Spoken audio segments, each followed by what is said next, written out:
ये दो type of intermolecular forces हो गई हमारी। Now the third one we are going to start is, जैसे हमने कहा था कि परमानेंट डायपोल का ही एक स्पेशल केस आ जाता है हमारे पास, and that is hydrogen bonding. तो अब जरा थोड़ी सी हम बात करते हैं hydrogen bonding.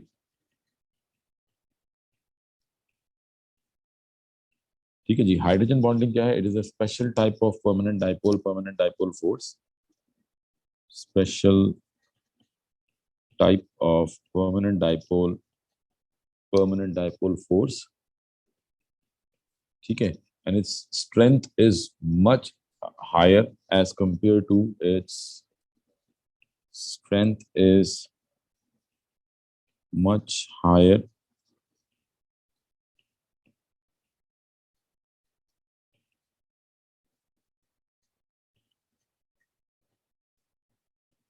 as compared to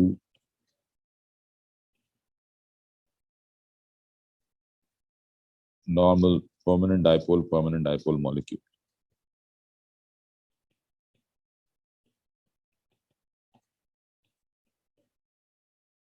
ठीक है जी, तो ये जो हाइड्रोजन बॉन्डिंग है ये special type of permanent dipole force है, बट जो यहाँ पे स्ट्रेंथ है वो as compare to a normal conventional permanent dipole ये काफी ज्यादा स्ट्रांग होती है। इसकी हम आगे एविडेंस भी देंगे, बट फिलहाल अभी जो हमें समझना है कि हाइड्रोजन बॉन्ड है क्या और किन मॉलिक्यूल्स के दरमियान हाइड्रोजन बॉन्डिंग जो है वो एग्जिस्ट करे। ठीक है, तो इसकी कुछ कंडीशंस हैं, जिनमें पहली कंडीशन आ जाती है कि for two molecules to have hydrogen bonds between them. ठीक है, सिंपल हम इसको यूं कह देते हैं कि for two molecules to have hydrogen bonds between them, they must have, ठीक है, क्या होना चाहिए इनके पास? they must have a highly electronegative atom, a highly electronegative atom in a molecule with lone pair available। ठीक है, पहली कंडीशन।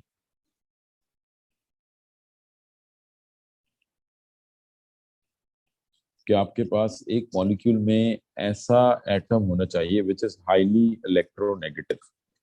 ठीक है, और हमें ये मालूम है कि मैक्स सबसे ज्यादा जो इलेक्ट्रोनेगेटिविटी है यहाँ पे हम देख लेते हैं।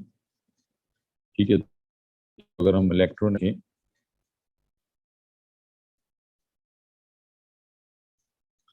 तो we can easily see that maximum electronegativity किसकी है?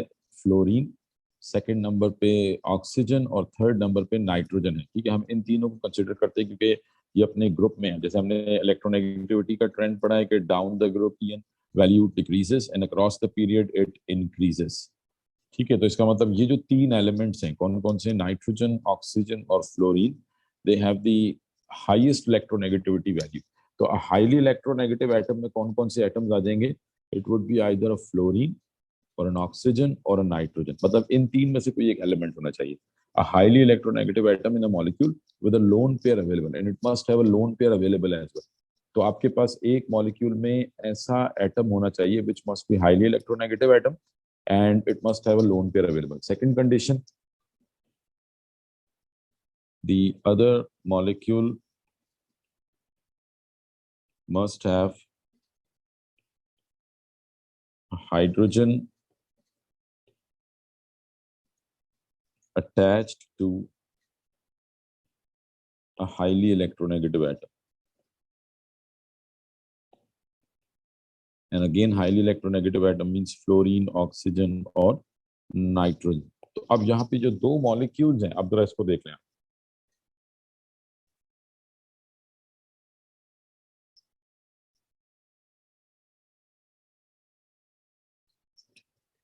ठीक है, अब इसको देख लें कि यहाँ पे हमारे पास जो दो मॉलिक्यूल हैं, सपोज मैं कहता हूँ कि मेरे पास एक जी बेटा, सर आप रिपीट करेंगे? हमारा नेट बीच में पता नहीं क्या हो गया तो हम लीव हो गए थे क्लास से। अच्छा, अब ये देख लें, मैंने सिंपल ये बात की है कि हाइड्रोजन बॉन्डिंग क्या है, वो तो हमने बात कर ली कि जी special type of permanent dipole है। ठीक है, its strength is much stronger as compare to normal permanent dipole molecule. अब किसी भी दो मॉलिक्यूल्स के दरमियान अगर हाइड्रोजन बॉन्डिंग होनी है तो उसके लिए कुछ कंडीशंस हैं, जिसमें पहली कंडीशन क्या है कि आपके पास एक मॉलिक्यूल में we must have a highly electronegative atom. और जैसा हमने ईएन वैल्यूज से देखा तो हमारे पास जो सबसे ज्यादा इलेक्ट्रोनेगेटिव एटम है वो ये तीन है, फ्लोरीन, ऑक्सीजन और नाइट्रोजन। सो दैट मीन्स कि हमारे पास एक मॉलिक्यूल में क्या होना चाहिए, highly electronegative atom which could be either a fluorine, N oxygen और अ नाइट्रोजन। और इस इलेक्ट्रोनेगेटिव एटम के पास क्या होना चाहिए, it must have a lone pair available, lone pair भी अवेलेबल होना चाहिए, पहली कंडीशन। और दूसरी कंडीशन क्या होनी चाहिए कि दी अदर मॉलिक्यूल जिसके साथ ये हाइड्रोजन बॉन्ड बनाएगा, it must have a hydrogen attach to a highly electronegative atom, and that highly electronegative atom is again fluorine, oxygen और नाइट्रोजन। बात समझ में आ रही है? मुझे ये दूसरी वाली कंडीशन नहीं समझ आई। हाँ, दूसरी कंडीशन आपको एग्जाम्पल से समझ में आ जाएगी। जैसे लेट सपोज मैंने कहा कि जी ये मेरे पास एक मॉलिक्यूल है HF, ठीक है। अब इसमें फ्लोरीन जो है वो हाईली इलेक्ट्रोनेगेटिव है, इसकी ईएन वैल्यू काफी ज्यादा है, सबसे ज्यादा, मतलब आप कह लेंगे मोस्ट इलेक्ट्रोनेगेटिव एटम है, तो fluorine would be partial negative, hydrogen would be partial positive. And we know कि फ्लोरीन के पास आउटर शेल में 7 इलेक्ट्रॉन्स होते हैं, एक इसने यहाँ शेयर किया, so that means it would have 6 electrons left, तो इसके पास 3 लोन पेयर्स हैं, ठीक है। ऐसे ही सपोज हमने कहा कि we have another HF molecule,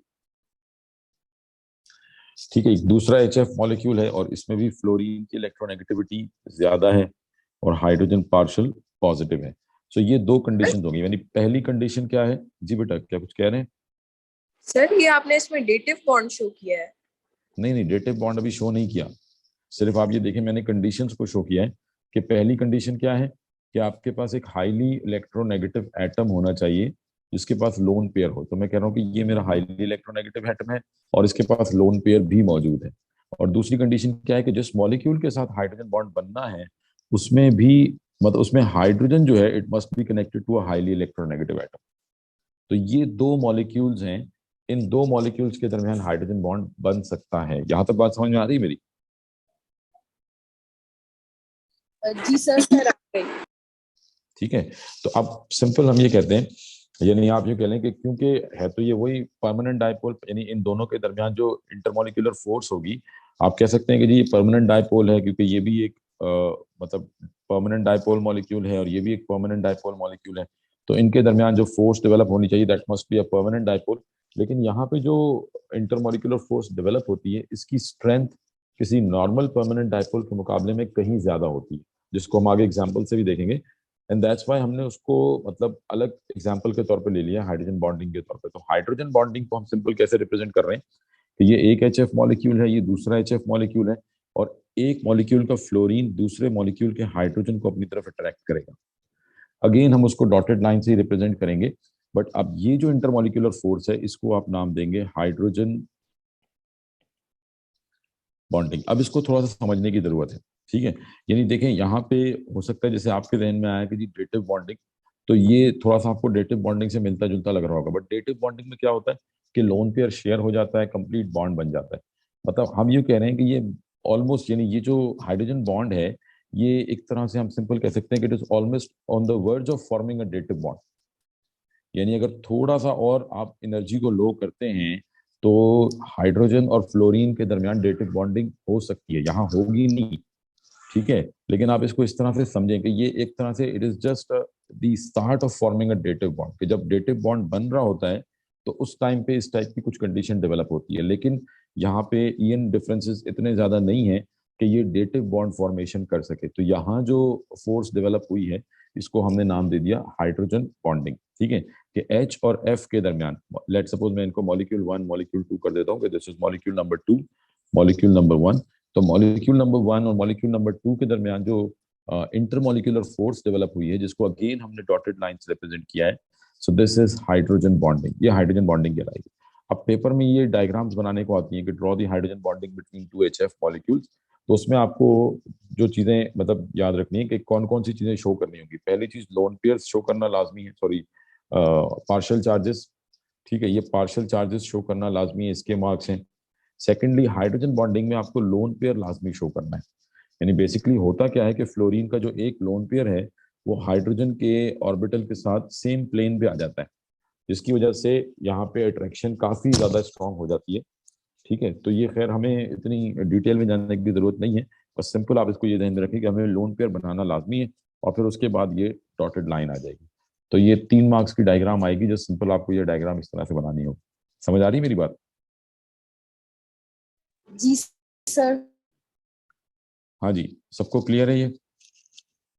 तो ये डेटिव बॉन्डिंग बिल्कुल नहीं है, ठीक है, लेकिन एक तरह से ये आप कह सकते हैं कि मतलब ये कहीं पे भी अगर डेटिव बॉन्ड बने तो ये इस तरह की मतलब एक स्टार्टिंग है डेटिव बॉन्ड, यहाँ बन नहीं रहा, लेकिन ऑलमोस्ट ये कुछ उससे मिलता जुलता प्रोसेस है, इसीलिए एनर्जी भी तकरीबन उससे थोड़ी बहुत मिलती जुलती होगी, वो हम आगे देखते हैं प्रोसेस में। बट यहाँ तक सबको क्लियर है, इसमें किसी को कोई कंफ्यूजन? जी सर, अब क्लियर है। ठीक है, तो ये जो एच एफ मॉलिक्यूल है, यानी कितने जो जब when hydrogen fluoride goes into liquid और सॉलिड फेज, तो इसके मॉलिक्यूल्स के दरमियान जो इंटरमॉलिक्यूलर फोर्स डेवलप होगी, we call it hydrogen bonding.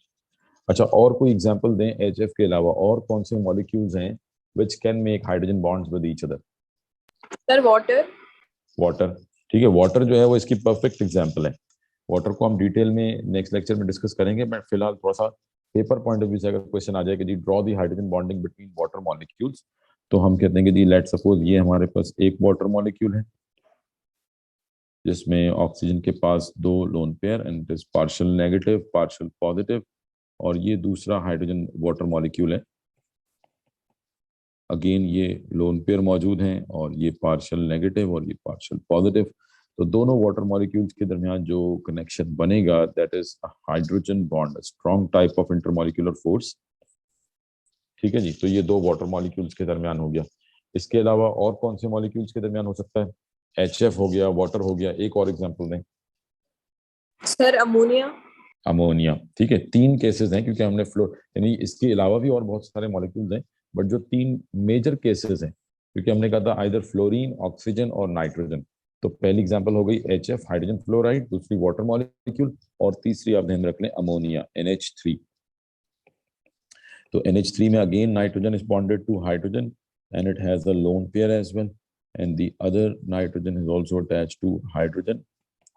तो अब सिंपल हम चार्जेस शो कर देते हैं, ये partial positive, partial negative, partial negative and partial positive. तो इनके दरमियान भी जो कनेक्शन डेवलप होंगे this is again hydrogen bonds. ठीक है जी, तो ये हमारे पास कुछ हाइड्रोजन बॉन्डिंग की इसके अलावा भी हमने आगे एग्जांपल्स डिस्कस करनी है।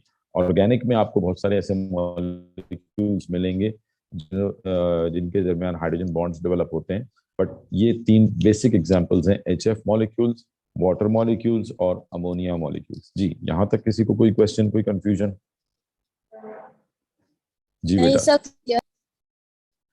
ठीक है, सबको क्लियर है? अच्छा, अब देखें हाइड्रोजन बॉन्डिंग जो है, ये प्रॉपर्टीज में जो है वो आप कह सकते हैं कि ये फिजिकल प्रॉपर्टीज, क्योंकि हमने यही पढ़ा था इंटरमॉलिक्यूलर फोर्सेस जो है it affects the physical properties of a compound. तो hydrogen bonds affects the physical properties of a compound in a drastic way, मतलब आप कह लें कि एक सिग्निफिकेंट चेंज आता है। ठीक है, hydrogen bonding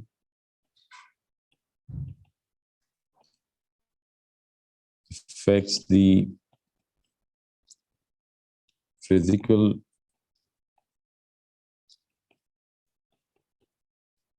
properties of a compound significantly।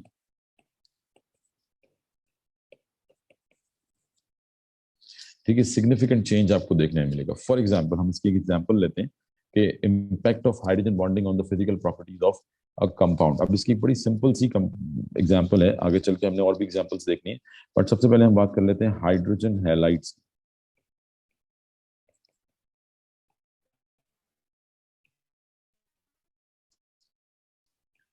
ठीक है, एच हाइड्रोजन हैलाइड्स जो हैं कौन कौन से हैं? H F, HCl, HBr, HI। ठीक है, ये 4 हमारे पास हाइड्रोजन हैलाइड्स हैं। अब सपोज अगर हमसे कहा जाए कि इनके बॉइलिंग पॉइंट्स को आपने प्लॉट करना है, ठीक है, सपोज हमें एक्सेस दे दिए जाए, ठीक है, और मैं कह दूं कि जी hydrogen fluoride HF, HCl, HBr and HI। ठीक है। अच्छा, अब सपोज मैं इसको यहाँ पे और वाई एक्सिस पे आ जाता है हमारे पास इनके बॉइलिंग पॉइंट्स और temperature at which they boil. ठीक है, तो अब सपोज अगर मैं मतलब फिलहाल यहाँ पे मैं एक छोटा सा काम करता हूँ, मैं कहता हूँ एच एफ को भी आप फिलहाल स्किप करें। आप मुझे H C L, H B R और एच आई का ट्रेंड बताएं बॉइलिंग पॉइंट का। Which of these three molecules would have a higher boiling point? H C L, H B R और एच आई में से किसका बॉइलिंग पॉइंट सबसे ज्यादा हाई होगा?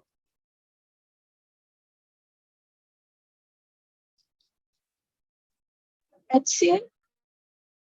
हाँ जी, एच सी एल का बॉइलिंग पॉइंट ज्यादा होगा। हाँ जी, which of these three molecules, hydrogen hydrogen bromide and hydrogen iodide, इन तीनों में से किसका बॉइलिंग पॉइंट हाईएस्ट होगा? किसमें strength of intermolecular force stronger होगी?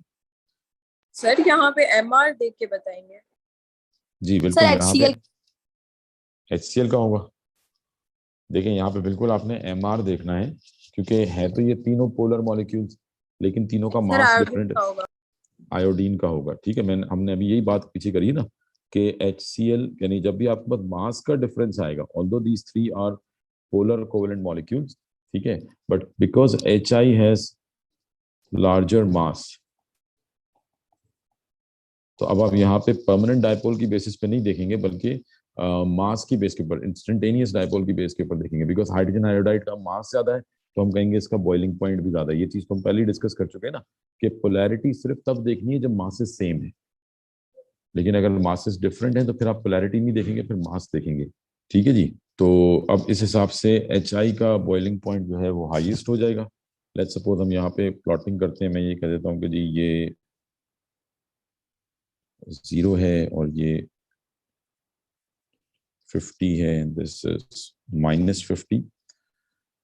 ठीक है, तो the boiling point of HI is somewhere here. ठीक है, HBr का बॉइलिंग पॉइंट इससे कम होगा, HCl का बॉइलिंग पॉइंट इससे कम होगा। ठीक है, अब प्रिडिक्ट करें what would be the boiling point of HF। अगर हम ट्रेंड के हिसाब से देखें तो HF का बॉइलिंग पॉइंट सबसे कम होना चाहिए, क्योंकि इसका मास सबसे कम है। ठीक है, ये स्मॉल, आप कह लें कि स्मॉलेस्ट मॉलिक्यूल है, लाइटेस्ट मॉलिक्यूल है हाइड्रोजन हैलाइड्स में, ये सबसे छोटा मॉलिक्यूल है, तो इसका बॉइलिंग पॉइंट सबसे कम होना चाहिए था। But when we actually observe its boiling point, इसकी प्रॉपर्टीज को हम देखते हैं, तो वी गेट टू नो कि HF का बॉइलिंग पॉइंट है, इट इज समवेयर अराउंड +20। तो it is much higher as compare to HCl और HBr और HI। तो यहाँ पे जो एक नॉर्मल हमें ट्रेंड मिलता है वो कुछ इस टाइप का जो है वो आप कह लें कि ट्रेंड होगा, कि जिसमें ये वैल्यूज आपको इस तरह से मिलेंगी। ठीक है जी, तो एक डिक्रीजिंग ट्रेंड है, and then HF has a higher boiling point than HCl and HBr and HI। So although ये सबसे लाइटर मॉलिक्यूल है, but its boiling point is higher than the rest of these halides, and the reason is hydrogen bonding। तो यहाँ से हमें hydrogen bonding के impact का, इसकी स्ट्रेंथ का आइडिया पता लगता है कि how strong this intermolecular force है, कि ऑल्दो इतना स्मॉल मॉलिक्यूल है, बट इसका बॉइलिंग पॉइंट जो है वो बाकी तीनों के मुकाबले में हाई होगा। तो मतलब जहां पे हाइड्रोजन बॉन्डिंग आ गई तो that molecule would have the higher boiling point. समझ आ रही है बात ये? सर HI के बीच में हाइड्रोजन बॉन्डिंग। नहीं, HI नहीं ना, हमने तीन एटम्स बताए थे ना, फ्लोरीन, ऑक्सीजन और नाइट्रोजन। ठीक है, अगर किसी मॉलिक्यूल में इन तीन में से कोई एक एटम है, आइदर फ्लोरीन, ऑक्सीजन और नाइट्रोजन। हाँ जी, यहाँ तक क्लियर है बेटा बात ये? तो हाइड्रोजन बॉन्डिंग जो है उसके लिए आपकी कंडीशन ही क्या है कि we must have a highly electronegative atom, either fluorine, oxygen और नाइट्रोजन। इन तीन में से कोई एक एटम होना चाहिए बॉन्डेड टू हाइड्रोजन। तो HF, HCl, HBr, HI में हाइड्रोजन बॉन्डिंग सिर्फ आपको कहाँ मिलेगी? हाइड्रोजन फ्लोराइड के मॉलिक्यूल्स के दरमियान। बाकी HCl में भी परमानेंट डाइपोल इंड्यूस्ड डाइपोल्स हैं, HBr में भी परमानेंट डाइपोल्स हैं और इंड्यूस्ड डाइपोल्स हैं, और HI में भी परमानेंट डाइपोल और इंड्यूस्ड डाइपोल। तो इन तीनों का जो बॉइलिंग पॉइंट है वो हमने कंपेयर किया बेस्ड ऑन देयर मास। हमने कहा जी इसका मास सबसे ज्यादा है, तो इसलिए इसका बॉइलिंग पॉइंट ज्यादा होगा। बट HF को सबसे हायर वैल्यू हमने क्यों रखा है? Because of hydrogen bonding. जी समझ आ रही है बात? जी सर क्लियर है। हाँ जी, सबको क्लियर है बेटा यहाँ तक? किसी को कोई कंफ्यूजन इसमें? अच्छा, अब इसी तरीके से अगर हम ग्रुप 6 में बात करें, यानी ग्रुप 6 एलिमेंट्स को अगर हम डिस्कस करें, तो ग्रुप 6 में हमारे पास ऑक्सीजन है, सल्फर है, सेलेनियम है, टेलेरियम है, ठीक है, पोलोनियम है। तो अगर हम सिंपल इसके हाइड्राइड्स को डिस्कस करें, यानी अगर let suppose if we have H2O, hydrogen sulphide, selenide and hydrogen telluride, ठीक है, तो अगर आपके पास ये चार है हाइड्राइड्स हैं, मतलब ये बेसिकली क्या है, these are hydrides of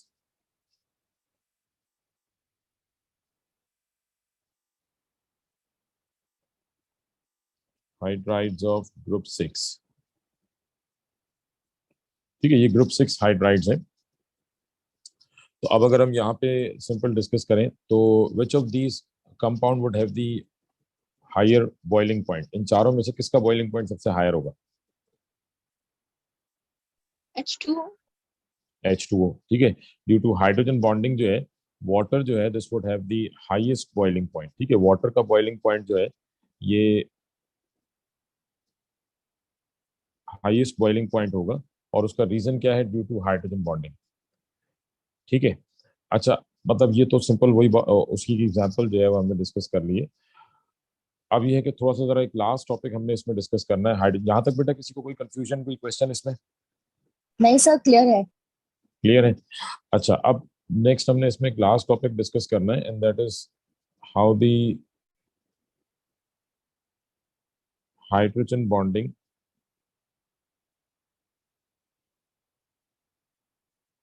affects the physical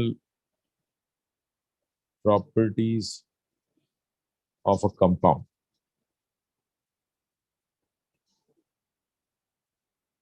ठीक है, how hydrogen bonding effects the physical properties of a compound.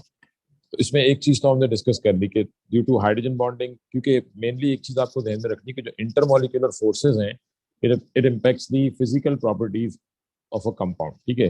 जैसे जैसे स्ट्रेंथ ऑफ इंटरमॉलिक्यूलर फोर्स बढ़ेगी, तो जो आप कह सकते हैं कि जो फिजिकल प्रॉपर्टीज हैं, मेल्टिंग पॉइंट बढ़ेगा, सॉल्युबिलिटी में इफेक्ट आएगा, तो वो सारी चीजें हमने डिस्कस करनी है। तो how the hydrogen bonding effects the physical properties of a compound, इसमें एक चीज तो हम ऑलरेडी डिस्कस कर चुके हैं कि those compounds with hydrogen bonds, they have higher melting point and boiling point, ठीक है, इनके melting और boiling point जो है वो क्या होते हैं, हायर होते हैं as compare to those which do not have hydrogen bond। तो हाइड्रोजन बॉन्ड जो है ये काफी स्ट्रॉन्ग टाइप की इंटरमोलिकुलर फोर्स है, due to which melting and boiling point राइसेस।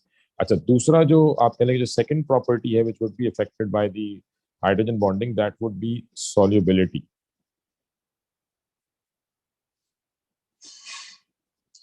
ठीक है, it affects the solubility as well. यानी आप लेट सपोज आप यूं कह लें कि वाटर जो है, वाटर के मॉलिक्यूल्स के दरमियान हाइड्रोजन बॉन्ड्स होते हैं। लेट सपोज हमारे पास यहाँ पे वाटर मॉलिक्यूल जो है वो मौजूद है, लेट से ये एक कंटेनर है जिसमें वाटर के मॉलिक्यूल्स जो है वो मौजूद है, ठीक है। अब वाटर मॉलिक्यूल्स जो है they can make hydrogen bonds with each other. अब लेट सपोज अगर हम इसमें कोई ऐसा सब्सटेंस ऐड करें which is capable of forming hydrogen bond with water molecules, let suppose अगर हम इसमें अल्कोहल ऐड करते हैं, we add alcohol in water. Now we know this thing कि जी ऑर्गेनिक कंपाउंड्स जो है ये पानी में डिसॉल्व नहीं होते, but alcohols are water soluble. And why alcohols are water soluble? Because they can make hydrogen bond with water molecules. यानी अगर हम अल्कोहल का स्ट्रक्चर देखें, सिंपली किसी भी अल्कोहल को डिस्कस करें, let's suppose if we have ethanol, let's say this is ethanol. तो अब इथेनॉल में ये जो पर्टिकुलर हाइड्रोजन है, this hydrogen is attached to a highly electronegative atom oxygen which is partial negative, तो हाइड्रोजन पे चार्ज क्या होगा, पार्शियल पॉजिटिव होगा। so that means this hydrogen is capable of making a hydrogen bond with water molecule। तो let's suppose आपके पास ये water molecule है जिसमें लोन पेयर्स मौजूद है, और ये इसका पार्शियल नेगेटिव पार्ट और पार्शियल पॉजिटिव पार्ट। तो water molecule can form a hydrogen bond with ethanol, and that's why alcohols are water soluble, ठीक है। तो सॉल्युबिलिटी के लिए सिंपल हम ये कहते हैं कि जी लाइक डिसॉल्व्स लाइक, कि पोलर कंपाउंड पोलर सॉल्वेंट में डिसॉल्व होते हैं, non polar compounds non polar solvents में डिसॉल्व होते हैं, ठीक है। मतलब सॉलिबिलिटी के लिए आप सिंपल ये फ्रेज ध्यान में रख सकते हैं कि like dissolves like. So why ethanol is water soluble, हम सिंपली कह सकते हैं कि those compounds which can make hydrogen bond with water are water soluble. ठीक है, ये वो पानी में इजीली जो है वो डिसॉल्व हो जाते हैं। That's why alcohol is soluble in water as well। ठीक है, तो solubility is also affected by the hydrogen bonding. जी बेटा, समझ में आ रही है ये बात? जी सर। सर ये जो फ्रेज है उसमें है मतलब नॉन पोलर के साथ बॉन्डिंग करेगा और पोलर पोलर के साथ बॉन्डिंग करेगा। जी, मतलब हम ये कह रहे हैं कि जो पोलर सॉल्यूट होंगे they would be more soluble in polar solvent. जैसे हम कहते हैं ना कि जी जो ऑर्गेनिक कंपाउंड्स हैं वो ऑर्गेनिक सॉल्वेंट के अंदर डिसॉल्व होते हैं। अल्केन या अल्कीन जो है they are soluble in ether और other like non polar compounds. ठीक है, बट जो पोलर कंपाउंड्स होंगे they would be soluble in polar solvents. जैसे फॉर एग्जांपल HCl है, तो HCl can be dissolved in water. उसकी वजह क्या है? पोलर कंपाउंड है तो it can be dissolved in water. तो जो पोलर कंपाउंड, लेकिन हाइड्रोजन बॉन्डिंग जो है वो और स्ट्रॉन्ग टाइप की इंटरमॉलिक्यूलर, यानी वहां पे पोल्स और ज्यादा स्ट्रॉन्ग हो जाते हैं, तो उसकी सॉल्युबिलिटी और बढ़ जाती है। ठीक है, जी सर। हाँ जी, सबको क्लियर है बेटा यहाँ तक बात? जी सर। अच्छा, अब इसमें एक चीज और जो हमें यहाँ पर डिस्कस करनी है, and that is anomalous behaviour of water.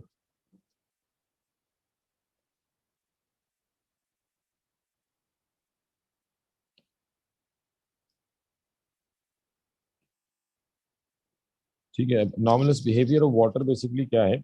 मतलब वाटर जो है वो आप एक तरह से कह सकते हैं कि this is the perfect example of hydrogen bonding. ठीक है, यानी लेट सपोज अगर मैं आपसे ये कहूँ कि H2O, HF and NH3 which would have the higher boiling point।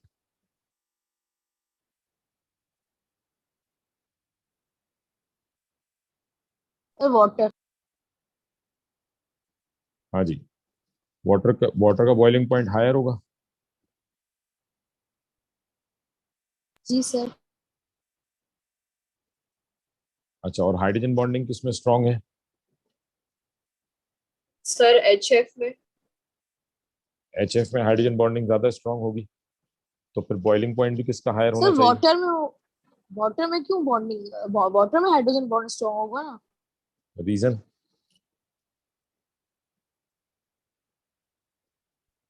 हाँ जी, हाइड्रोजन बॉन्डिंग हाइड्रोजन फ्लोराइड में ज्यादा स्ट्रांगर होगी या वाटर में?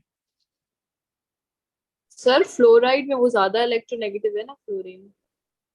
फ्लोरीन ज्यादा इलेक्ट्रोनेगेटिव है। अच्छा देखिए, अगर हम बॉइलिंग पॉइंट की बात करें ना, तो सिंपल NH3 का तो बॉइलिंग पॉइंट है अराउंड -35 डिग्री सेंटीग्रेड, अराउंड -34 और 35 इस तरीके से है। HF जो है ये बॉयल होता है एट अराउंड 19 डिग्री सेंटीग्रेड, और पानी हमें मालूम है this boils at around 100 degree centigrade. तो दैट मीन्स वाटर का बॉइलिंग पॉइंट जो है ये मतलब हायर है एज कंपेयर टू HF और अमोनिया।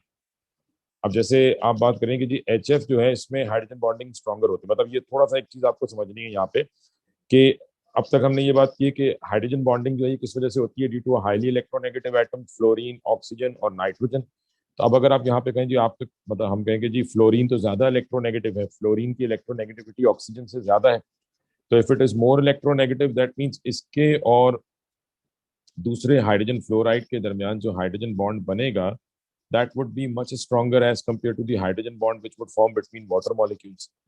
ठीक है, बट बॉइलिंग पॉइंट सजेस्ट कर रहा है कि हाइड्रोजन बॉन्डिंग कहाँ पे ज्यादा स्ट्रांग है? वाटर के केस में। समझ आ रही है ये बात आपको यहाँ पे?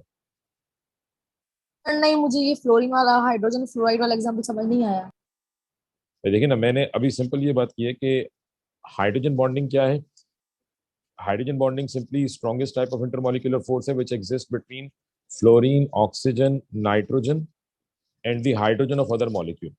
ठीक है, अब एक तरफ आपके पास HF के दरमियान हाइड्रोजन बॉन्डिंग है, दूसरी तरफ हम कहते हैं कि जी वाटर मॉलिक्यूल्स के दरमियान हाइड्रोजन बॉन्डिंग है। तो अब एक ये वाटर मॉलिक्यूल है और दूसरा वाटर मॉलिक्यूल ये है। अब इस पे पार्शियल नेगेटिव चार्ज है, इस पे पार्शियल, तो यहाँ जो हाइड्रोजन बॉन्ड बनेगा ये ज्यादा स्ट्रांग होगा, या जो HF में हाइड्रोजन बॉन्ड बना है ये ज्यादा स्ट्रांग होगा? अगर हम इलेक्ट्रोनेगेटिविटी की बात करें तो मुझे पता है फ्लोरीन की इलेक्ट्रोनेगेटिविटी ज्यादा है, तो फ्लोरीन और H के दरमियान में पोलराइजेबिलिटी ज्यादा होनी चाहिए एज कम्पेयर टू O और H। बात समझ में आ रही है आपको? जी सर। ठीक है ना, फ्लोरीन ज्यादा इलेक्ट्रोनेगेटिव है, तो फ्लोरीन जो हाइड्रोजन बॉन्ड बनाएगा इसको ज्यादा स्ट्रांग होना चाहिए due to its higher electronegativity. But boiling point suggest कर रहा है कि वाटर में हाइड्रोजन बॉन्डिंग ज्यादा स्ट्रांग है। अब ये बात समझ में आ रही है आपको? अब ऐसा क्यों है वो जी हम आगे चल सर। के डिस्कस करते हैं, बट ये पॉइंट क्लियर हो गया सबको? ठीक है, तो हम ये कह रहे हैं तो कि जी वाटर में वाटर जो दो है, हाइड्रोजन बॉन्ड्स होंगे, इसलिए वो हो सकता हाई मेल्टिंग पॉइंट होगा। हाँ अब यही चीज हमें यहाँ पे समझनी है कि बेसिकली किसी भी दो मॉलिक्यूल्स के दरमियान जो नंबर ऑफ हाइड्रोजन बॉन्ड्स है, number of hydrogen bonds between any two molecules, ठीक है, किसी भी दो मॉलिक्यूल्स के दरमियान कितने हाइड्रोजन बॉन्ड्स बन सकते हैं, it depends on number one, number of lone pairs available,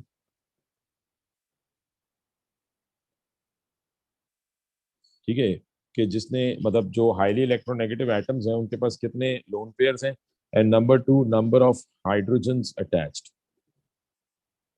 to the highly electronegative atom, कि जो आपका हाईली इलेक्ट्रोनेगेटिव एटम है उसके साथ कितने हाइड्रोजन्स अटैच हैं।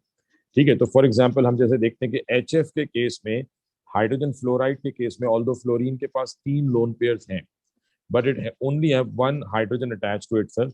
तो इसका मतलब ये जो HF है, फ्लोरीन जो है, this can only make 1 hydrogen bond. Fluorine जो है ये सिर्फ एक हाइड्रोजन बॉन्ड बना सकता है। ठीक है, between HF molecule there will only be one, between any two fluorine HF molecule, दो HF मॉलिक्यूल्स के दरमियान मैक्सिमम कितने हाइड्रोजन बॉन्ड बन सकते हैं? 2 हाइड्रोजन बॉन्ड बन सकते हैं। ठीक है, तो सॉरी, एक हाइड्रोजन बॉन्ड बन सकता है। और अगर हम वाटर मॉलिक्यूल की बात करें, ठीक है, तो वाटर के केस में ऑक्सीजन के पास 2 लोन पेयर हैं, ठीक है, और 2 हाइड्रोजन इसके साथ अटैच है।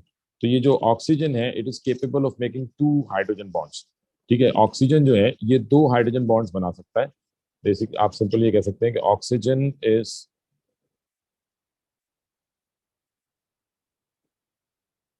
capable of making 2 hydrogen bonds।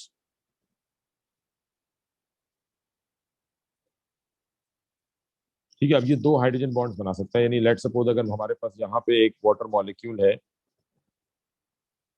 ठीक है, तो ये इसके साथ एक हाइड्रोजन बॉन्ड डेवलप कर सकता है, और इसी तरीके से अगर यहाँ पे एक दूसरा वाटर मॉलिक्यूल है तो ये इसके साथ भी हाइड्रोजन बॉन्ड डेवलप कर सकता है। ठीक है, तो वाटर मॉलिक्यूल्स जो है they can form 2 hydrogen bonds. अच्छा, अब आप कहें जी फ्लोरीन के पास तो 3 लोन पेयर थे, तो ये 3 हाइड्रोजन बॉन्ड्स क्यों नहीं बना सकता? इसका थोड़ा सा आप एक कॉन्सेप्ट जो है वो क्लियर कर लीजिएगा कि HF के केस में ऑल्दो फ्लोरीन के पास 3 लोन पेयर हैं, ठीक है, बट फ्लोरीन जो है ये काफी छोटा एटम है। आप कह लें कि इसकी जो चार्ज डेंसिटी है वो काफी ज्यादा हाई होती है। ठीक है, तो अगर आप इसके साथ 3 हाइड्रोजन बॉन्ड्स बनाने की कोशिश करते हैं, लेट सपोज हम कह रहे हैं कि फ्लोरीन जो है this can only make 1 hydrogen bond, suppose आपने ये इसके साथ एक हाइड्रोजन बॉन्ड, ये HF मॉलिक्यूल बन गया। ठीक है, अब अगर ये इससे ज्यादा हम इसके साथ कनेक्ट करने की कोशिश करते हैं तो रिपल्शंस बढ़ना शुरू हो जाती है, इलेक्ट्रॉनिक रिपल्शंस बढ़ना शुरू हो जाती है, जिसकी वजह से ये मतलब आप कह लें कि ये ज्यादा देर जो है वो उसको, अगर आप ये तीसरा HF मॉलिक्यूल यहाँ पे अटैच करने की कोशिश करेंगे तो ड्यू टू रिपल्शंस ये ब्रेक हो जाएगा। तो फ्लोरीन जो है ये अपनी हाई चार्ज डेंसिटी की वजह से it can only form 1 hydrogen, ये एक से ज्यादा हाइड्रोजन बॉन्ड नहीं बना सकता। समझ आ रही है मेरी बात? सर ये रिपल्शन जी सर। कहाँ पे होगी, आप एक्सप्लेन करेंगे? यानी ये जो फ्लोरीन एटम है, यानी फ्लोरीन का जो न्यूक्लियस है, जैसे जैसे आप इसके साथ हाइड्रोजन बॉन्ड्स बनाएंगे, ठीक है, तो ये जो एटम्स हैं, यानी आप यूँ कह लें कि ये एक फ्लोरीन है, अब इसके बराबर में ये एक हाइड्रोजन, तो इसका अपना हाइड्रोजन है। ठीक है, दूसरा यहाँ पे हम कहेंगे कि यहाँ से ये इसके साथ ये एक हाइड्रोजन एटम आ गया, ठीक है, और ये हाइड्रोजन एटम आ गया, और ये हाइड्रोजन एटम, लेट सपोज अगर ये इसने 4 हाइड्रोजन को अपने साथ कनेक्ट कर लिया, ठीक है, तो अब ये चारों हाइड्रोजन जो है, ये आप कह लें कि फ्लोरीन इतना छोटा एटम है कि ये एक साथ 4 हाइड्रोजन को होल्ड नहीं कर सकता। मतलब यहाँ पे इलेक्ट्रॉनिक रिपल्शंस जो है वो बढ़ना शुरू हो जाती है, जिसकी वजह से फ्लोरीन, ये जो बॉन्ड्स हैं ये ब्रेक, मतलब maximum it can hold 2 hydrogen around it. जी बेटा। जी सर, समझ आ गया। जी सर ठीक है ना, समझा। तो ये जो सिंपल आपको ध्यान में रखना है कि ऑक्सीजन जो है ये एक से ज्यादा वाटर मॉलिक्यूल या आप कह लें कि हाइड्रोजन बॉन्ड्स जो है वो बना सकता है। जैसे हम सिंपल यहाँ पे देख रहे हैं कि वाटर के केस में एक हाइड्रोजन बॉन्ड यहाँ बन रहा है और दूसरा हाइड्रोजन बॉन्ड यहाँ बन रहा है।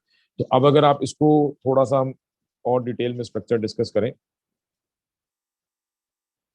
यानी वाटर जब आइस फॉर्म में जाता है, ठीक है, अगर हम इसको सॉलिड फेज में डिस्कस करें एट 0 डिग्री सेंटीग्रेड, ठीक है। अब 0 डिग्री सेंटीग्रेड पे क्या होता है कि लेट्स सपोज आपके पास ये एक वाटर मॉलिक्यूल है,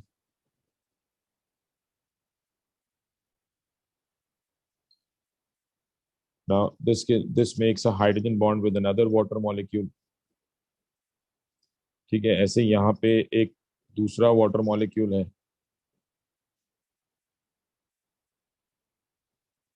तो इन आइस, यानी आप कह लें कि व्हेन व्हेन वाटर सॉलिडिफाइज, जब पानी आइस की फॉर्म में होगा, तो at that time each oxygen is attached to how many hydrogen atoms.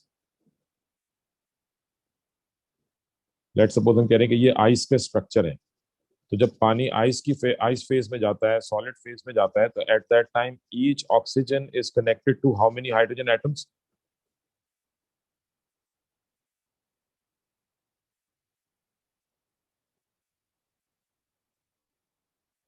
हाँ जी बेटा, तो 4। 4 के साथ कनेक्टेड है। अगर आप यहाँ पे काउंट करें तो यहाँ पे टोटल हम ये देख सकते हैं कि ये जो ऑक्सीजन है it is connected to 1 2 3 4, 4 hydrogen atoms. 2 के साथ कोवलेंटली बॉन्डेड है और 2 के साथ हाइड्रोजन बॉन्डिंग है, ठीक है। तो in ice phase each oxygen is connected to 4 hydrogen atoms, ठीक है, 4 हाइड्रोजन एटम्स। तो ये आप कह लें कि ये आइडियल केस है फॉर हाइड्रोजन बॉन्डिंग। तो यहाँ पे ये 4 हाइड्रोजन के साथ कनेक्टेड है विद 2 हाइड्रोजन, 2 कोवलेंटली बॉन्डेड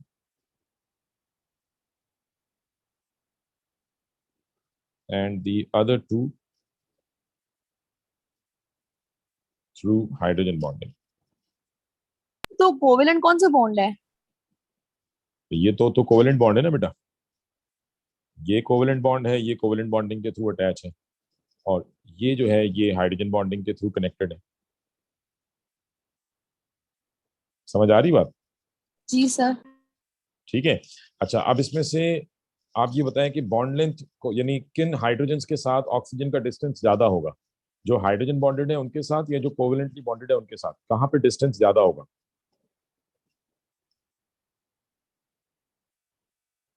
वो हाइड्रोजन बॉन्डिंग से होगा, उनके साथ ज्यादा डिस्टेंस होगा। उनके साथ ज्यादा डिस्टेंस होगा, यानी जो कोवलेंटली बॉन्डेड हैं इनके साथ ऑक्सीजन का डिस्टेंस कम होगा, क्योंकि कोवलेंट बॉन्ड जो है ये स्ट्रॉन्ग बॉन्ड है, ठीक है, ये स्ट्रॉन्ग बॉन्ड है, तो ऑक्सीजन और हाइड्रोजन के दरमियान डिस्टेंस कम होगा। लेकिन ये जो डिस्टेंस है, यानी hydrogen bond although strong intermolecular force है, but still it is much weaker than a normal covalent bond, ठीक है। तो the hydrogens which are attached to oxygen through hydrogen bonded, they would be, आप कह लें कि their distance would be larger as compare to the hydrogens which are connected through covalent bonds. तो अब ये जो हाइड्रोजन बॉन्ड्स हैं, ये एक तरह से आप इसको कह सकते हैं कि मतलब इनकी वजह से वाटर मॉलिक्यूल्स के दरमियान गैप्स आ जाते हैं, ठीक है। These hydrogen bonds they develop gap between water molecule, जिसकी वजह से आइस की जो डेंसिटी है, मतलब आप कह सकते हैं कि मास पर यूनिट वॉल्यूम कम हो जाता है, यानी ये इतना गैप आ जाता है बिटवीन वाटर मॉलिक्यूल्स। तो these hydrogen bonds due to the presence of hydrogen bonds, क्योंकि ये जो हाइड्रोजन बॉन्ड होगा ये ऑब्वियसली एक डिफाइंड डिस्टेंस होगा कि इससे, मतलब जब एक दफा हाइड्रोजन बॉन्ड बन गया तो अब वाटर मॉलिक्यूल क्लोज नहीं आ सकते। तो due to the presence of hydrogen bonds the density of ice would be less as molecules would be at a defined distance away from each other, ठीक है। तो ये जो मॉलिक्यूल्स होंगे इनके दरमियान एक डिस्टेंस आ गया है, ठीक है। अब जब आप आइस को हीट करते हैं, लेट सपोज आपने इसको हीट देना शुरू करी, on on heating the ice, let suppose आपने इसका 0 से टेम्परेचर बढ़ाना शुरू किया और आप इसका टेम्परेचर ले गए up to 4 degree centigrade. Now at 0 degree centigrade the density of ice is around 0.99 gram per cm3, ठीक है। This is the density of ice at around 0 degree centigrade. अब जब आप इसको हीट करते हैं तो on heating these hydrogen bonds will break, ठीक है। हीटिंग पे क्या होता है कि जो हाइड्रोजन बॉन्ड्स हैं, ऑब्वियसली कोवेलेंट बॉन्ड तो नहीं टूटेंगे, तो जब हम हीट करेंगे तो ये हाइड्रोजन बॉन्ड टूटेंगे, और जब हाइड्रोजन बॉन्ड्स टूटेंगे तो ये जो गैप है ये फिल होना शुरू हो जाएगा। यानी आप ये कह सकते हैं कि लेट सपोज यहाँ पे एक दूसरा वाटर मॉलिक्यूल हो सकता है which would take this gap, या जो इस स्पेस को जो है वो फिल करेगा। या ये भी हो सकता है कि चार्ज की वजह से ये वाटर मॉलिक्यूल थोड़ा क्लोज आ जाए, बिकॉज अब वो जो बैरियर्स थे वो हट गए। हाइड्रोजन बॉन्ड्स को आप एक तरह से बैरियर्स कंसिडर कर सकते हैं। तो वंस हाइड्रोजन बॉन्ड्स ब्रेक तो होता क्या है कि फ्रॉम 0 to 4 डिग्री सेंटीग्रेड, यानी ये हमारे पास रेंज होती है, in this temperature range hydrogen bonds break होना शुरू होते हैं, और 4 डिग्री तक आते आते all the hydrogen bonds would be break, and this would be the time when water molecules would be maximum close to each other, मतलब जितने क्लोज आ सकते हैं उतने क्लोज होंगे। and at this point the density of water would be 1 gram per cm cube। तो हम से कह सकते हैं कि water would be at its highest density at 4 degree centigrade, and at this time this would be in liquid phase। और 0 degree पे ये किस फॉर्म में था? सॉलिड फेज में था।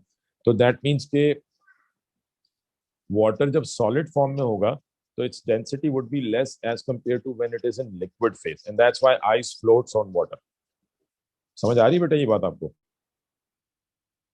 जी सर। ठीक है जी। तो this is what anomalous behaviour of water is. अब इसमें दो बातें हैं। एक तो ये कि देखें जब हम नॉर्मली किसी भी चीज को हीट करते हैं तो वो एक्सपेंड होती है या कॉन्ट्रैक्ट होती है? एक्सपेंड। एक्सपेंड होती है। और वाटर के केस में क्या हो रहा है कि from 0 to 4 degree centigrade when water tract हो रही है। कॉन्ट्रैक्ट हो रहा है, when water is heated it contracts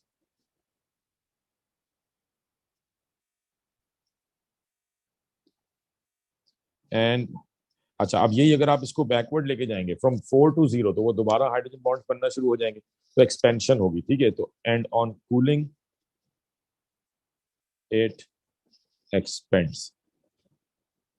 So water had maximum density at 4 degrees centigrade, and that is why we can say that ice floats on water, and the reason is it is less dense than water। और density इसकी कम क्यों है वो हमने discuss कर ली बात। तो this is what we call anomalous behaviour of water, and this is all due to hydrogen bonding. ठीक है, ये सबका सब सिर्फ किस वजह से है? हाइड्रोजन बॉन्डिंग की वजह से। समझ आइए बेटा ये बात? जी सर। हाँ जी, सबको क्लियर है? जी सर। ठीक है जी। तो एक तो ये बात हो गई एनॉमलस बिहेवियर ऑफ वाटर। ठीक है, उसके बाद हमने कहा कि it affects the solubility of the compounds, it affects the melting and boiling point. एक और प्रॉपर्टी जो आपको ध्यान में रखनी है that is surface tension. Hydrogen bonding जो है it affects surface tension as well. ठीक है, अब सरफेस टेंशन बेसिकली क्या है, हमने इसको कोई बहुत ज्यादा डिटेल में नहीं पढ़ना because this is not part of our syllabus, but इतना आपको मालूम होना चाहिए कि सरफेस टेंशन मतलब इसको हम आम लिटरल बेस में अगर डिफाइन करें तो ये क्या है, और इस हाइड्रोजन बॉन्डिंग का इस पर इम्पैक्ट क्या है। यानी अक्सर आपने देखा होगा कि अगर आपके पास पानी है किसी ग्लास के अंदर या कोई पॉन्ड में अगर पानी मौजूद है और इसके ऊपर कोई नीडल या कोई ब्लेड टाइप की कोई चीज अगर आप पानी पे रखें, लेट सपोज ये आपने कोई नीडल जो है वो पानी पे रखी। अब आइस तो फ्लोट करती है पानी पर क्योंकि उसकी डेंसिटी कम है, बट नीडल अगर ये स्टील से आयरन से बनी हुई है तो obviously it is more dense then water. But आपने कभी ये ऑब्जर्व किया है कि अगर आप उस नीडल को पानी पे रखेंगे तो वो पानी की सरफेस पे ही रहेगी, नीचे नहीं जाएगी। या अगर कोई रेजर ब्लेड है उसको आप पानी की सरफेस पे रखेंगे तो वो नीचे नहीं जाएगा, वो पानी की सरफेस पे ही रहेगा। तो अब ये सरफेस, ये मतलब this is what we call surface tension. ठीक है, यानी हम ये कहते हैं कि जो मतलब पानी है या इस किस्म के जो भी लिक्विड्स होते हैं इनके क्या होता है कि सरफेस के ऊपर एक स्ट्रेच होता है। ठीक है, एक सरफेस के ऊपर एक स्ट्रेच होता है। तो अगर आप बिल्कुल किसी चीज को यानी due to that stretch it can hold those objects which is more dense than the liquid itself. ठीक है, तो फॉर एग्जांपल हम कह रहे हैं कि हम वाटर के ऊपर जो है वो कोई नीडल होल्ड करा सकते हैं, बट अगर and that needle is much dense then water, तो अगर आप थोड़ा सा भी उसको पुश करेंगे तो वो जो स्ट्रेच है वो टूट जाएगा और नीडल जो है वो नीचे जाके सिंक डाउन हो जाएगी। तो दिस इज मतलब सरफेस टेंशन को हम डिटेल में तो डिस्क्राइब नहीं कर रहे, बट थोड़ा सा आसान लफ्जों में अगर हम डिफाइन करें तो सरफेस टेंशन क्या है? It is the stretch generated on the surface of liquid due to the downward pull।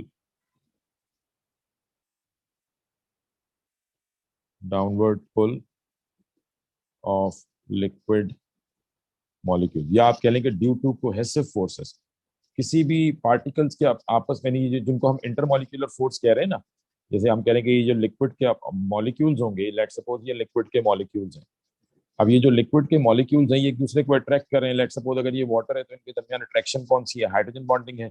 अब इसको ये भी अट्रैक्ट कर रहा है, ये भी अट्रैक्ट कर रहा है, इसको हर तरफ से अट्रैक्शन मिल रही है, ठीक है। बट जो और ये जो अट्रैक्शंस हैं इनको आप इंटरमॉलिक्यूलर फोर्सेस भी कहते हैं, we also call them cohesive forces, यानी एक ही सब्सटेंस के मॉलिक्यूल्स जो एक दूसरे को अट्रैक्ट करते हैं, तो those type of forces are known as cohesive. Although ये टर्म हम यहाँ पे यूज नहीं करते, बट हो सकता है किसी बुक में आपको कहीं ये पढ़ने को मिले, कोहेसिव सर ये बायो फोर्सेस। में था। बायो में पढ़ा है ना आपने ये, तो बिल्कुल एक टाइप होती है एडहेसिव फोर्सेस और एक होती है कोहेसिव फोर्स। एडहेसिव फोर्सेस होती है कि दो डिफरेंट सरफेसेस के पार्टिकल्स के जो दरमियान फोर्स ऑफ अट्रैक्शन जनरेट होती है, दैट इज एडहेसिव फोर्सेस। जैसे ग्लू अगर किसी ऑब्जेक्ट से बाइंड होता है तो वो एडहेसिव फोर्सेस के थ्रू होता है। और कोहेसिव फोर्सेस क्या है कि मतलब लिक्विड के अपने जो मॉलिक्यूल्स हैं वो जो आपस में एक दूसरे को अट्रैक्ट कर रहे हैं, जिसे हम इंटरमॉलिक्यूलर फोर्सेस का नाम दे रहे हैं, तो intermolecular forces are a type of cohesive forces, आप यूं कह सकते हैं। समझ आ रही मेरी बात? सर तो इस अट्रैक्शन की वजह से वो नीडल नीचे आ रही है। तो अब क्या होता है, नीडल तो नीचे नहीं आ रही, नीडल तो वहीं पर है।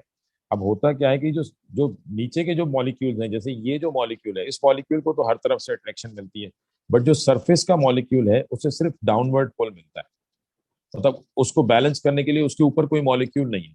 तो ये जो डाउनवर्ड पुल मिलता है, इस पुल की वजह से इसके ऊपर ये स्ट्रेच जनरेट हो जाता है।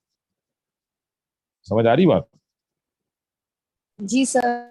ठीक है ना, ये जो अब ज्यादा डिटेल में तो हम इसको नहीं लेके जा रहे, एक्चुअल में तो ये बड़ा डेप्थ वाला कॉन्सेप्ट है, बट इसको आप इतना ध्यान में रखें कि मतलब सिंपल ये जो सरफेस के मॉलिक्यूल्स हैं लिक्विड के, इनको नीचे वाले मॉलिक्यूल्स जो हैं वो अट्रैक्ट कर रहे हैं, पुल कर रहे हैं अपनी तरफ, जिसकी वजह से सरफेस के ऊपर ये एक, अब ये जितनी स्ट्रांग फोर्सेस होंगी मॉलिक्यूल्स के दरमियान आपस में, जितने स्ट्रांग कनेक्शन होंगे, ये स्ट्रेच भी उतना ज्यादा जनरेट होगा। एंड दैट इज वाई, क्योंकि वाटर ऑल्दो बड़ा स्मॉल मॉलिक्यूल है, इसका मास बहुत ही कम है, अराउंड 18 इसका मॉलिक्यूलर मास है, but still it can hold objects which are more dense than water itself, and the reason is hydrogen bonding, कि water के जो molecules हैं उनके दरमियान strong hydrogen bonds होते हैं, due to strong hydrogen bonds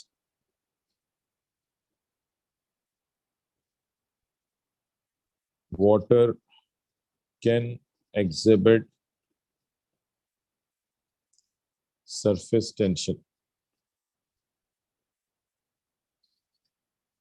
ठीक है जी, तो due to the presence of hydrogen bonding between water molecules, it can exhibit surface tension and it can hold objects on the surface. But जैसे ही आप थोड़ा सा पुश अप्लाई करेंगे तो वो हाइड्रोजन बॉन्ड्स ब्रेक होंगे और वो सब्सटेंस जो है वो एकदम से नीचे की तरफ जाएगा।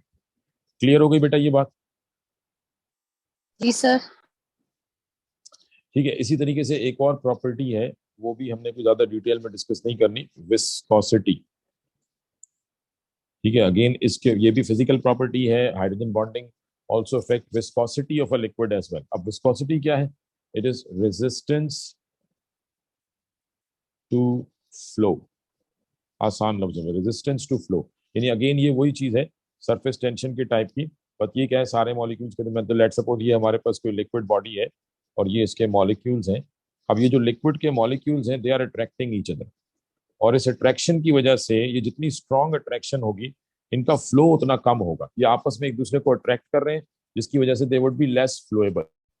नहीं, आप कह लें कि ये इतना फ्लोएबल लिक्विड नहीं होगा, और जितना इसका फ्लो कम होगा तो हम कहेंगे it is more viscous liquid. यानी ऐसे लिक्विड्स जिनका फ्लो कम होता है, जो इतना इजीली फ्लो नहीं करते, तो वो क्या होते हैं, विस्कस लिक्विड्स होते हैं। And due to hydrogen bonding viscosity of a liquid increases, क्योंकि मॉलिक्यूल्स के दरमियान अट्रैक्शन बढ़ेगी, जिसकी वजह से उसका फ्लो जो है वो कम हो जाएगा, रेजिस्टेंस टू फ्लो बढ़ेगा, and it would be a more viscous liquid. तो those liquids which have hydrogen bonding, their viscosity would be high. बस इतना अगर आपको समझ में आ गया है तो काफी है। सर हाँ जी, क्लियर है। सबको क्लियर है ये? किसी को यहाँ तक कोई कंफ्यूजन, कोई क्वेश्चन?